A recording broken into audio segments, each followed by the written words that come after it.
ફરી જીવી જાણ. ભાગ 71. નજરની સામે. હિતેનભાઈ કાર્તિક અને નરેનભાઈ સાથે વાતો કરી રહ્યા હતા. કાર સામે ઉભેલા હંસાબેન અને સંગીતાબેન સામે પોતાને દોષી માની રહેલી નંદિની માફી સાથે ઊભી હતી. બધું ભૂલીને માફી આપવી સહેલી ના હોય તેમ સંગીતાબેને કહ્યું, હું અને નરેન 3 મહિના માટે બિઝનેસ ટ્રીપ પર જઈએ છીએ. જ્યારે અમે પાછા ફરીએ અને તું અહીં જ મળી તો હું તને જરૂર માફી આપીશ. નંદિની પાસે જવાબ નહોતો. તે મૌન ઊભી રહી. બધું બરાબર થઈ જશે, હંસાબેને નંદિનીને આશ્વાસન આપ્યું. નરેનભાઈ, સંગીતાબેન અને હંસાબેનના ગયા બાદ કાર્તિક પણ પોતાની કાર લઈને નીકળ્યો. પણ જતા પહેલા કાર્તિકે કાર રોકી. હિતેનભાઈ અને નંદિની દરવાજાથી ઘર તરફ ચાલતા હતા. સામાન્ય વાતો સાથે બાપ દીકરીને એક સાથે ચાલતા જોઈ કાર્તિકના ચહેરા પર સ્મિત આવી રમ્યું. ડેટ પર ક્યારે જઈ રહીએ છીએ આપણે? નંદિનીને સવારે જાગતાની સાથે જ કાર્તિકનો મેસેજ આવ્યો. નંદિની કોઈ પણ પ્રત્યુત્તર આપ્યા વિના રોજિંદા કામમાં લાગી ગઈ. કાર ચલાવીને કંપનીએ જતી નંદિનીને ફરી મેસેજ આવ્યો. મેસેજ કાર્તિકનો હોવાથી નંદિનીએ ફરી તે મેસેજને અવગણ્યો. સવારથી બપોર સુધીમાં 12 મેસેજ કર્યા, પણ નંદિનીનો જવાબ ન આપતા કાર્તિક અકળામણ સાથે બધું જ કામ છોડી પોતાની ઓફિસમાંથી બહાર આવ્યો. કમ્પ્યુટર પર કામ કરતા કર્મચારી સાથે ચર્ચા કરતી નંદિની કહી રહી, મોડેલ નંબર 8, 10 અને 11ની ડિઝાઇનમાં મને ચોઇસ જોઈશે. આજે જ પ્લીઝ. નંદિનીએ ફોન તપાસ્યો. કાર્તિકનો ફરી મેસેજ આવેલો જોઈને તેણીએ નિસાસો નાખીને ઊંચે ઉપાડીને જોયું કે સામે કાર્તિક ઊભો હતો. નંદિની પોતાની કેબિનમાં પ્રવેશી. પાછળ કાર્તિક પણ પ્રવેશ્યો. ફોન ખરીદી લીધો છે તો તેને વાપરતા પણ શીખી જા.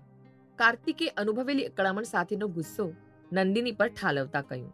પીઠ બતાડીને ઊભેલી નંદિનીથી હસી જવાયું કે કાર્તિક તરફ વળતા તે બોલી, મને થયું કે મોબાઈલ જેવો સ્માર્ટ ડિવાઇસ ખરીદીશ તો મારું જીવન સહેલું બની જશે, પણ મને હવે આ ફોનના કટકા કરીને કૂચડો બોલાવી દેવાનું મન થાય છે તારા કારણે. જ્યારે હું વાત કરવા માંગતી હતી ત્યારે તું ફોન કટ કરી નાખે છે. અને સવારથી શું થઈ ગયું છે તને? મેસેજ પર મેસેજ. તો રિપ્લાય આપી દીધો હોત તો ત્યાં જ વાત પૂરી થઈ જાત. હા કે ના, બસ. કાર્તિક સહેલાઈથી બોલી ગયો.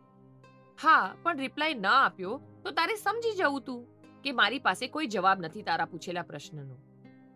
નંદિનીએ પણ સામે એટલી જ સહેલાઈથી જવાબ આપ્યો. મારે નહોતું સમજવું, હું શું કામ કઈ સમજું? કાર્તિક કોઈ જિદ્દી પ્રેમીની જેમ કહી રહ્યો, જે માત્ર પોતાના પ્રેમ સાથે મીઠો ઝઘડો કરવા આવ્યો હોય. હા, તો સાંભળ, હું તારી સાથે ડેટ પર જવા નથી માંગતી. ખુશ? મળી ગયો જવાબ. હવે તું જઈ શકે છે, નંદિનીએ કહ્યું. અને તે પાછું ફરી ફાઇલ હાથમાં લેવા ગઈ કે કાર્તિકે તેણીનો હાથ પકડી પોતાની તરફ ખેંચી. તું કોની સાથે ડેટ પર ગઈ હતી? તેનાથી તને શું મતલબ? નંદિનીએ કાર્તિકની આંખમાં આંખ પુરવતા કહ્યું કે કાર્તિકે વધારે સ્પષ્ટતા સાથે નંદિનીને પૂછ્યું. મતલબ છે એટલે જ પૂછું છું. તે કહ્યું કે તું કોઈની સાથે ડેટ પર ગઈ હતી. તો કોની સાથે? છેલ્લા 6 વર્ષથી હું તારાથી દૂર હતી. શું કરતી હતી કે શું નહોતી કરતી? તું શું બધો જ હિસાબ માંગીશ? નંદિનીએ કહ્યું કે તરત કાર્તિક બોલી ઉઠ્યો. તારે બધું જણાવવાની જરૂર નથી, કેમ કે હું એ પહેલેથી જ જાણું છું. બસ હું એ નથી જાણતો કે કોણ હતો જેની સાથે તું ડેટ પર ગઈ હતી. તું મારા વિશે જાણે છે, બધું જ જાણે છે. આનો શું મતલબ થયો? નંદિની વિચારી રહી અને કાર્તિકને જોઈ રહી. તું જાણતો હતો?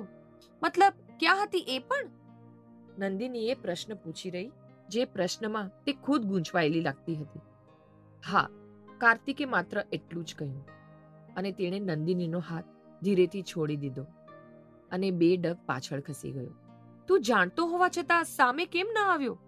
ક્યારથી જાણે છે તું? સ્થિર બનીને ઊભેલી નંદિનીએ માત્ર આટલું જ પૂછ્યું, જ્યારે તેના મનમાં અનેક પ્રશ્નો હતા. ક્યારથી, કેમ, શા માટે? જો આ પ્રશ્નોના જવાબ જોઈતા હોય ને તો મળતી રહેજે, વાતો કરીશું બંને બેસીને, કાર્તિકે કહ્યું અને બહાર જવા ડગ માંડ્યા. આવી ત્યારે કહ્યું કે મારી જિંદગીમાં પાછી ના ફરીશ, અને અત્યારે કહે છે કે મળતી રહેજે. શું મતલબ છે તારા બદલાતા આ વર્તનનો? હું નથી સમજી શકતી તને. નંદિની અકળામણ સાથે પૂછી રહી. સમજી ના શકાય એ જ પ્રેમ. પ્રેમ સમજવો ક્યાં સહેલો છે? કાર્તિકે કહ્યું ને પછી ઉમેર્યું, મજબૂર કરે છે મને મારું મન. કહે છે કે તારું હોવું જરૂરી છે. તને ના જોઉં તો બેચેન બની જાઉં છું. તો બસ જવાબમાં અત્યારે માત્ર એટલું જ કહીશ કે મારી નજરની સામે રહેજે. કાર્તિક કાચનો દરવાજો ખોલી જતો રહ્યો. નંદિની ઊભી રહી.